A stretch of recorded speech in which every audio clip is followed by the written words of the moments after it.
Nike's decision to pull their shoes with the Betsy Ross flag on it has created a lot of controversy and a lot of backlash for Nike. Let's discuss now with former NFL player Jack Brewer, also Midwin Charles and Matt Lewis. I'll start with you, Jack. Give us your perspective on this. Do you think that Nike was right to pull this shoe?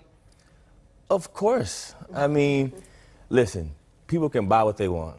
This is America, free country. But for me, those represent 13 colonies, those stars. Let's not forget what the definition of a colony is. That means you took someone's land.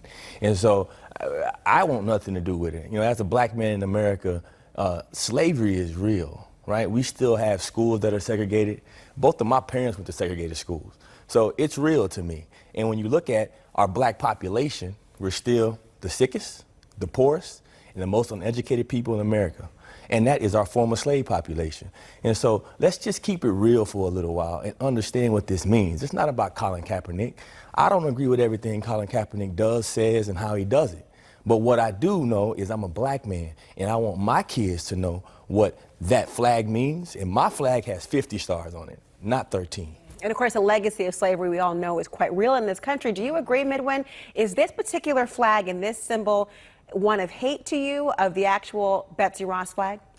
Well, I think the better question is, what do white supremacists think of this flag, right? And I think that this flag has often been associated with white supremacists, and I think that's why I applaud Nike for pulling the sneaker, because at the end of the day, they did not want to be associated with a symbol that was attributed to or that has to do with slavery. And I think they ought to be commended for that. And I think it's time in this country that we be frank and that we be honest, and we discuss the fact that slavery, was not good. Okay? And so anything related to slavery, any symbol that harkens back to the days of slavery, is not a good thing. And so I don't understand what this controversy is about.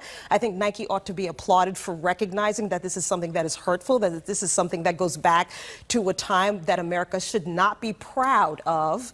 And they're recognizing that they need to take a step back. Well, Matt, I'll get to you in a second. I do want to bring you in, but I have to ask you, talking about being frank, and you asked the question, Midwin, the better question is, what do white supremacists think? A part of me says, well, did everyone recognize the Betsy Ross flag as a symbol that white supremacists were using? We know the Confederate flag, very, very clear. Pepe the Frog, very, very clear. Swastikas, very, very clear. The Betsy Ross flag surprised some people as being in association with white supremacy. Have they appropriated and we're giving them too much credit, or was this already known? No, I don't think so. I'm not a liberal. Let me put it up. I'm a pretty conservative guy, right? But I know that I have a lot of conservative friends that today, after I did my first hit on a different station today, they all called and thanked me because they didn't see it that way. And that's what this is about. It's about educating. This is America, right? We're made of all kinds of things, right? Most of us are immigrants, but some of us were slaves. So I'll say it again. Most of us were immigrants, but some of us were slaves. Let's not forget that fact, because it does touch us a little bit different as slaves. And if you're not from the slave population or the former slave population, you may not see it that way because we're in our bubbles. Now, Matt, you don't see it this way. You actually think that Nike's decision to pull it was political correctness that was run amok. Explain your position. Absolutely. I could talk all night on this. It's unpatriotic, first of all. By the way, let me say, I don't think we should let bigots hijack our symbols. This has been a flag that's been around for 200 years. We're about to celebrate the birth of this country, our freedom, our independence from Great Britain. I didn't know until today that this was in any way associated with white supremacy, which I condemn. But I don't want to let bigots hijack our symbols. Now, look, the arguments that I've heard so far tonight against the Betsy Ross flag could be used against celebrating the 4th of July. Like, if anything that happened during this horrible time, when I agree slavery happened, it was a thing, it's very bad, we shouldn't be celebrating the 4th of July. We shouldn't be celebrating the Declaration of Independence. We shouldn't be celebrating Thomas Jefferson or George Washington by the same logic. Well, Matt, I see your point, but the idea here in terms of that everything cannot be attributed to one thing. However, the larger issue we're discussing, Matt, is the idea that this flag has been co-opted by some white supremacists. Just like other symbols that were once benign, essentially, have been transformed and used. Do you see this as an idea, even though this is a recurring flyer you're seeing on the screen right now for the KKK that was disseminated in upstate New York just last summer, and in one hand, the KKK member has a Confederate flag, and the other a Betsy Ross flag.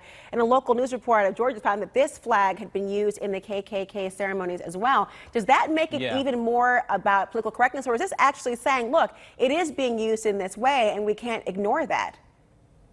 I feel like you too said about that song Helter Skelter when they said Charles Manson stole it from the Beatles. We're stealing it back. Don't bring Bono into this, Matt Lewis. Focus on the question I'm asking. He's fine. I love you he doesn't want to be a by the part of way. this at all. Thank you very much. I'm not letting. This is a flag. This is a flag that was created 200 years ago when there were 13 colonies. 13 original colonies that fought for their independence from Great Britain, that created the best, strongest, freest country. Yes, born with an original sin, but there was a promissory note written there by Thomas Jefferson that all men are created equal. America fought a bloody civil war to make that right. Matt, those promissory notes by Jefferson are kind of written in different script. But Midwin, you've got on green like me. I'm going to give you a word in this. Yes, because we both got the memo. We do. We have this memo, but the memo that other people are not getting and maybe don't understand, tell me your position about what do you think, if this is based in part on white supremacists using this particular symbol, is Nike in some ways bending a knee to white supremacy? It's not just about the fact that white supremacists have co-opted this symbol. It's about the fact that this country has a history that is painful, that is difficult for a large segment of the people who are here. And I think that that's the most important thing here. You know, I've heard, you know, your guests just talk about, you know, July 4th and what that represents and freedom and equality for everybody. But that was not the case. That was not the case on July 4th, 17, you know, what have you.